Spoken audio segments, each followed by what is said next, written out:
Yes news में आप सभी दर्शकों का स्वागत है। मैं आपके साथ इलियास बड़ेघर।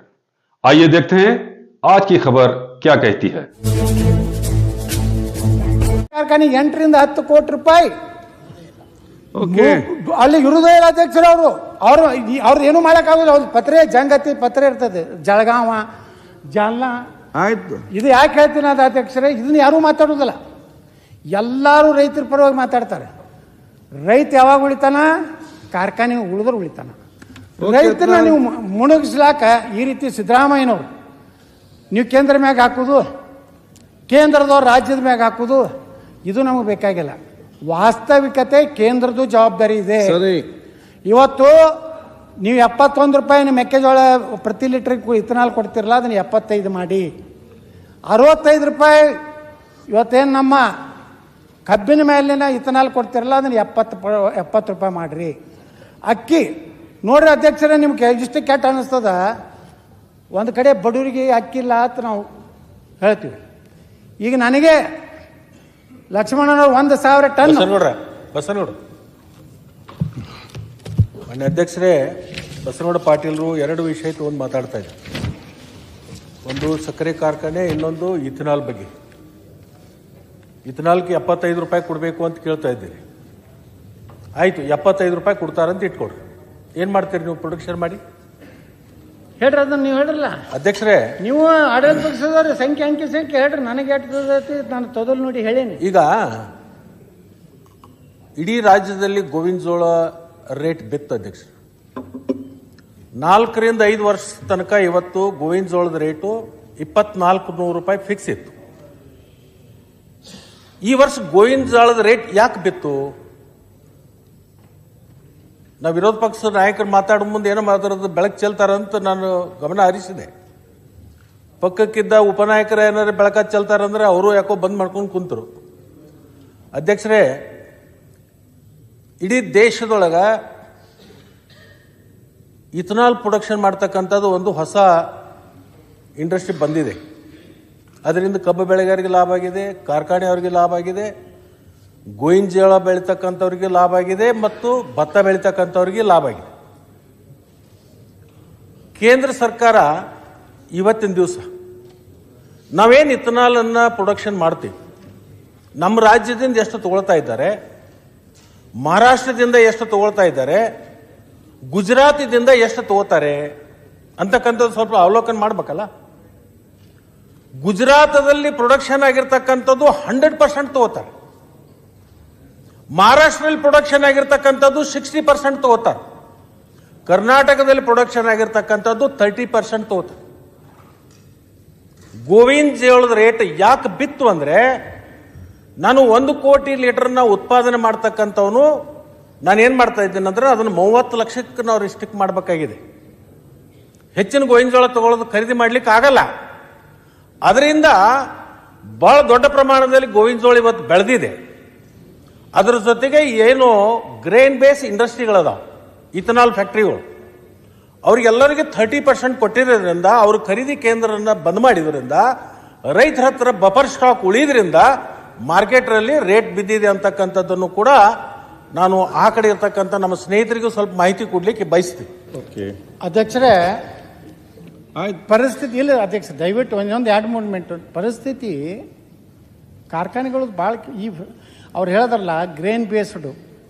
ನೀವು ರೈತರಿಗೆ ಒಳ್ಳೆ ಬೆಲೆ ಕೊಡ್ಬೇಕಂದ್ರೆ, ಈಗ ನಾ 12 ಕೋಟಿ ಲೀಟ್ರು ಒಂದು ವರ್ಷದಲ್ಲಿ ನಾನು ಇಥನಾಲ್ ತಯಾರು ಮಾಡ್ತೀನಿ. ಯಾಕಂದರೆ ಪ್ರತಿ ದಿವಸ ನನ್ನ ಸಕ್ಕರೆ ಕಾರ್ಖಾನೆಯಲ್ಲಿ 4.5 ಲಕ್ಷ ಲೀಟ್ರ್ ಇಥನಾಲ್ ತಯಾರಾಗ್ತದೆ. ನಾನು ಅಲ್ಲಿ ಸಕ್ಕರೆ ಇಲ್ಲ ಅಧ್ಯಕ್ಷರ, ಸಕ್ಕರೆ ಬೇಕಾದ್ರೆ ಮತ್ತೆ ಕಿರಾಣಿ ಅಂಗಡಿಗೆ ಹೋಗ್ಬೇಕು ನಾ. ಈಗ ನಂದು 12 ಕೋಟಿ ಒಳಗೆ ನೀವು ಬರೀ 3 ಕೋಟಿ ತೊಗೊಂಡ್ರೆ ನಾ ಉಳ್ಕಿದ್ದು ಏನು ಮಾಡಬೇಕು? ಅವಾಗ ನಾನು ಪರ್ಚೇಸ್ ಮಾಡೋದಿಲ್ಲ, ನಾ ಮಾರ್ಕೆಟಿಗೆ ಬರೋದಿಲ್ಲ, ರಿಸ್ಟ್ರಿಕ್ಟ್ ಆಗಿಬಿಡ್ತೀನಿ. ನಾನು 3 ಲಕ್ಷಕ್ಕೆ 3 ಲಕ್ಷ ಟನ್ಕ್ಕೆ ಎಷ್ಟು ಕಬ್ಬು ಬೇಕು ಮೆಕ್ಕೆಜೋಳ ತೊಗೊಂಡು ಕೂತ್ಬಿಡ್ತೀನಿ. ನೀವು 2,400 ಮಾಡಿದ್ರು ಎಲ್ಲಿ ಕೊಡೋರು? ನೀವು ಸರ್ಕಾರ ಎಕ್ಸೈಸ್ DC ಕಡೆಯಿಂದ ದಬಾವ್ ಹಾಕ್ತೀರಿ, ತಗೋಬೇಕು ಅಂತೇಳಿ. ಕೃಷಿ ಆಧಾರಿತವಾದಂಥ ಕಾರ್ಖಾನೆಗಳ ಮೇಲೆ ಇವ್ರು ದಬ್ಬಾಳಿಕೆ ಮಾಡ್ತಾರೆ. ಸಿಮೆಂಟ್ ಕಾರ್ಖಾನೆಗಳ ಮ್ಯಾಗೆ ದಬ್ಬಾಳಿಕೆ ಮಾಡ್ತೀರಾ? ಕೆಮಿಕಲ್ ಫ್ಯಾಕ್ಟ್ರಿಗಳ ಮ್ಯಾಗೆ ದಬ್ಬಾಳಿಕೆ ಮಾಡ್ತೀರಾ? ಬೇಕಾದಷ್ಟು ಪರಿಸರ ಸತ್ಯಾನಾಶ ಆಗಿರ್ತದೆ. ಆದರೆ ಇವು ಸಕ್ಕರೆ ಕಾರ್ಖಾನೆಗಳ ಪರಿಸ್ಥಿತಿ ಭಾಳ ಗಂಭೀರ ಇದೆ. ನಾನು ಮುಖ್ಯಮಂತ್ರಿಗೆ ಆಗ್ರಹ ಮಾಡ್ತೀನಿ, ಇದನ್ನ ಒಂದು ತಂಡ ನೇಮಿಸ್ರಿ, ಒಂದು ಎಕ್ಸ್ಪರ್ಟ್ ತಂಡ. ಎಷ್ಟು ವಾಸ್ತವಿಕವಾಗಿ ನಮಗೇನು ₹1 ಅದರಿಂದ ಲಾಭ ಬೇಕಾಗಿಲ್ಲ, ನಾವು ಮಾಡಿದ್ದೇ ರೈತರ ಸಲುವಾಗಿ. ನಾವು ₹1 ಸಹ ಬೇಡ, ಅದರಿಂದ ತಿಂದು ನಾವು ಬದುಕುವಂಥದ್ದು ಕಾರ್ಖಾನೆ ಮಾಲೀಕರಿಗೆ ಬೇಕಾಗಿಲ್ಲ. ನಮಗೆ ಎಷ್ಟು ನಮ್ಮ ಕಾರ್ಖಾನೆ ಸೇಫ್ ಆಗ್ತದೆ, ಎಷ್ಟು ಹಣ ರೈತರಿಗೆ ಕೊಡ್ಲಿಕ್ಕೆ ಆಗದೇ ಇದ್ದರೆ ಉಳ್ಕಿದ್ದು ನೀವು ರೈತರಿಗೆ ಬೆಂಬಲವಾಗಿ ಅವ್ರಿಗೆ ಡೈರೆಕ್ಟ್ ಅವ್ರ ಅಕೌಂಟಿಗೆ ಹಾಕ್ರಿ. ನೀವು ಮಾಡಿದಂಥ ನೀವು ಟೆನ್ಷನ್ ಮಾಡಿಕೊಂಡು ನಿಮಗೆ ಬಾಯಿಗೆ ಬಂದಾರ ಬೈದಾರ, ಅಲ್ಲಿ ಏನಾಗ್ಬಿಡ್ತದೆ ಅಧ್ಯಕ್ಷರ, ಕೂಡಿದವರು ಒಬ್ಬ ಮಂತ್ರಿಗಳು ಬಂದವ್ರು ಅಂದ್ರೆ ಗೌರವ ಕೊಡುವಂಥದ್ದು ಕೂಡ್ತಿರೋದಿಲ್ಲ, ಯಾವ್ಯಾವ ಕೂಡಿಬಿಟ್ಟಿರ್ತಾರೆ. ಈಗ ಏನಾಗ್ಬಿಟ್ಟದ ಅಂದ್ರೆ ನಾವು ಕಳ್ಳರಾಗಿಬಿಟ್ಟಿವಿ, ನಾವೊಬ್ರು ದರೋಡಿಕೋರಾಗಿವಿ. ಈ ಪುಕ್ಷಟಿ ಲೀಡರ್ಗಳು ಏನದಾರಲ್ಲ, ಹೋಗಿ ಪುಕ್ಷಟಿ ಭಾಷಣ ಮಾಡಕ್ಕೆ ಯಾವ ಪರ್ಮಿಷನ್, ಊರವರೆಗೆ ಹೋಗಿ ನೀವು ತೊಯ್ಕೊಳಕ್ಕೆ ಗೌಡಂದ ಅದಕ್ಕೆ ಪರ್ಮಿಷನ್ ಅಂತ ಹೊಡಿತಾರೆ. 3,500,000 ತಕ್ಷಣ ಕೊಡದೇ ಇದ್ರೆ ಹೋರಾಟ, ಎಲ್ಲಿ ಉಗ್ರ ಹೋರಾಟ ಮಾಡ್ತೀರಿ ಮಾಡ್ರಿ ನೀವು. ನಾ ಆಗ್ರಹ ಮಾಡ್ತೀನಿ ಮುಖ್ಯಮಂತ್ರಿಗಳಿಗೆ, ತಕ್ಷಣ ಎಲ್ಲ ಕಾರ್ಖಾನೆ ಮಾಲೀಕರನ್ನ ಕರೀರಿ. KJ ಜಾರ್ಜ್ ಅವ್ರು ಇರಬೇಕು, ನಮ್ಮ ಏನು ಸಕ್ಕರೆ ಮಂತ್ರಿ ಇರಬೇಕು, ಆಯಾ ಭಾಗದ ಜನಪ್ರತಿನಿಧಿಗಳನ್ನ ಕಾರ್ಖಾನೆ ಮಾಡ್ಯಾರ ಅವ್ರನ್ನೂ ಕರೀರಿ. ಕರೆದು ಅಧ್ಯಕ್ಷರೇ, ಇದಕ್ಕೆ ನೀವು ಪರಿಹಾರ ಮಾಡದೇ ಇದ್ದರೆ ಸಕ್ಕರೆ ಕಾರ್ಖಾನೆ, ಒಂದು ಸಕ್ಕರೆ ಕಾರ್ಖಾನೆಗಳು ಕರ್ನಾಟಕ ಬಂದಾದರೆ ಲಕ್ಷಾಂತರ ಕೋಟಿ ವ್ಯವಹಾರ ಬಂದಾಗ್ತದೆ. ಒಂದು ಪಂಚರ್ ಅಂಗಡಿ, ಕಿರಾಣಿ ಅಂಗಡಿ, ಬಂಗಾರ ಅಂಗಡಿ, ರೈತ ಅರ್ಬಿ ಅಂಗಡಿ, ಎಲ್ಲರೂ ಅದ್ರ ಮ್ಯಾಗ ಡಿಪೆಂಡ್ ಅದಾರ. ಅಧ್ಯಕ್ಷರೇ, ನಾ ಕೈ ಮುಗಿದು ಮುಖ್ಯಮಂತ್ರಿ ಅವ್ರಿಗೆ ಕೇಳ್ತೀನಿ, ಅದಕ್ಕೆ ಪರಿಹಾರ ಏನ್ ಹೇಳ್ರಿ? ಪರಿಹಾರ ಹೇಳಿ. ಪರಿಹಾರ ಹೇಳಿದ್ರೆ ಬರೀ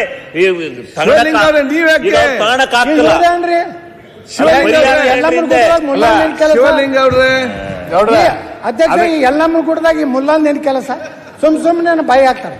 ಅದಕ್ಕೆ ನಾ ಆಗ್ರಹ ಮಾಡ್ತೀನಿ, ಮುಖ್ಯಮಂತ್ರಿಗಳು ತಕ್ಷಣ ಸಭೆ ಕರೀರಿ, ಸೂಕ್ತ ಪರಿಹಾರ ಕೊಡ್ರಿ. ನೀವು ಎಷ್ಟು ಪರಿಹಾರ ಕೊಡ್ತೀರಿ ಅದನ್ನ ನಾವು ರೈತರಿಗೆ, ನೀವು 3,500 ಕೊಡ್ಬೇಕತ್ತಿರಲ್ಲ, ನಾವು ಕೊಡ್ಲಿಕ್ಕೆ ತಯಾರಿದೀವಿ. ನಮ್ಮದು ಏನದ ಉಪ ಉತ್ಪನ್ನಗಳನ್ನ ಕೇಂದ್ರ ಸರ್ಕಾರಕ್ಕೂ ನೀವು ಕರ್ಕೊಂಡು ಹೋಗ್ರಿ, ಪ್ರಧಾನಮಂತ್ರಿಗಳ ಬಳಿ ನಮ್ಮನ್ನು ಕರ್ಕೊಂಡು ಹೋಗ್ರಿ. ನಾವು ಪ್ರಧಾನಮಂತ್ರಿಗಳ ಒತ್ತಾಯ ಮಾಡ್ತೀವಿ.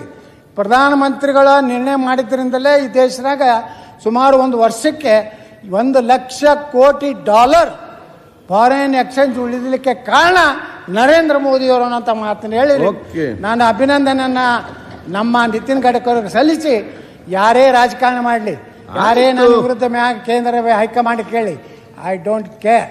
ನಾನು ರೈತರ ಪರವಾಗಿರ್ತೀನಿ, ಕಾರ್ಖಾನೆಗಳ ಪರವಾಗಿರ್ತೀನಿ, ಉತ್ತರ ಕರ್ನಾಟಕ ಪರವಾಗಿರ್ತೀನಿ, ಪರವಾಗಿರ್ತೀನಿ. ಕರ್ನಾಟಕ ಒಂದೇ ಇರಬೇಕು, ನಾವೆಲ್ಲ ಸಮಾನತೆಯಿಂದ ಅಭಿವೃದ್ಧಿ ಆಗ್ಬೇಕಂತ ಕೇಳ್ಕೊಂಡು ನಾನು ಮಾತು ಮುಗಿಸ್ತೀನಿ. ಅವಕಾಶ ಕೊಟ್ಟಿದ್ದಕ್ಕೆ ಧನ್ಯವಾದಗಳು. ಅಧ್ಯಕ್ಷರೇ, ಮಧ್ಯಾಹ್ನ ಮಾತಾಡಲಿಲ್ಲ, ಎಲ್ಲಿ ಹೋಗೋದು, ಇಲ್ಲ ಇರ್ತಾರೆ. ಮಾನ್ಯ ಅಧ್ಯಕ್ಷರೇ, ಅವಕಾಶಕ್ಕಾಗಿ ಸೋಮವಾರ ಇದೆ. धन्यवाद। जैसा कि आप सब जानते हैं कि आप सभी का प्यार हमारे साथ कायम है, इसी तरह से हमारे इस चैनल को प्यार करते रहिए और हमारी सारी खबरों को लाइक, शेयर और सब्सक्राइब करना ना भूलिए। हमारा यही मकसद है कि आपको हर खबर जो है, जैसा है वैसा ही आपको हम दिखाते रहेंगे, ना किसी का पक्ष लेंगे, ना किसी के विरोध में जाएंगे। हमारे कदम सच के साथ।